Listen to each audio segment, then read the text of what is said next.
and that meringue, the fluffy cloud-like confection that seduces both the eye and the palate, can seem daunting to create. I totally get it. Eggs, sugar, and humidity can be rather unpredictable dance partners, and but with a hand mixer and a few tips, you can conquer this sugary zenith. First, let's talk eggs. Room temperature egg whites are the unsung heroes of great meringue. They whip up faster and to greater volume than their chilled comrades. So let your eggs relax on the countertop before you start your culinary adventure. Start by separating the egg whites from yolks with laser precision. Any yolk contamination and you're in yolk doom territory. Fat is meringue's nemesis. A single rogue yolk droplet will thwart your fluff pursuit. Just saying, separate them with yolky liberation. And then assemble your trusty hand mixer and a squeaky clean dry bowl. Now, a metal or glass bowl sidesteps the grease trap pitfall of plastic.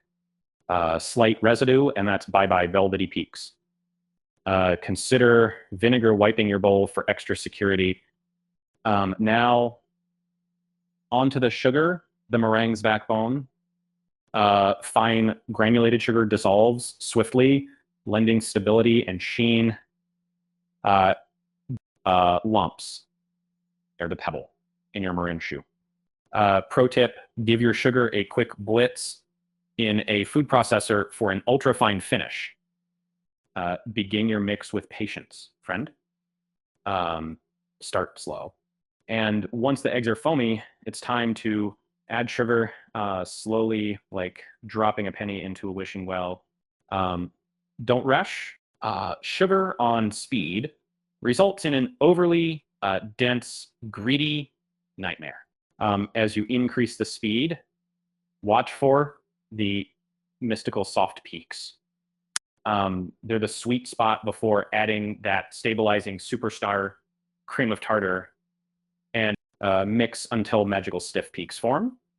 A revelation as the fluffy peaks perfectly hold their shape on the beater. Now, humidity is meringues' sneaky foe. On a swampy day in Portland, your meringue might droop or weep. Humidity saturates the sugar, deflating your hard work. Avoid rainy day meringue making, or run a dehumidifier for backup. Temperature also plays a huge role. Bake your meringue on low heat, like 225 degrees, so it dries rather than toasts. Meringues demand time, sometimes up to 2 hours in the oven. Think of it as a sweet slow dance, not a quick jig. Adding extra flavors like vanilla or lemon zest could be like your secret signature twist. Fold them in with care to avoid collapsing your hard-earned peaks. A gentle fold, like a tender hug, preserves the airiness of the batter. Lastly, storage is key. Meringue hates moisture. Seal your creations in an airtight container and shield them from Portland's sometimes damp air. A well-stored meringue stays crisp for up to 2 weeks, cheering your coffee or dessert like a whispery, sugary dream. And there you go, folks.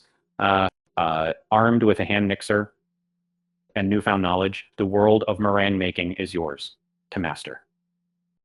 Just imagine the delightful crunch giving way to the sweet, airy core. I think keep mixing, and may your peaks be ever stiff.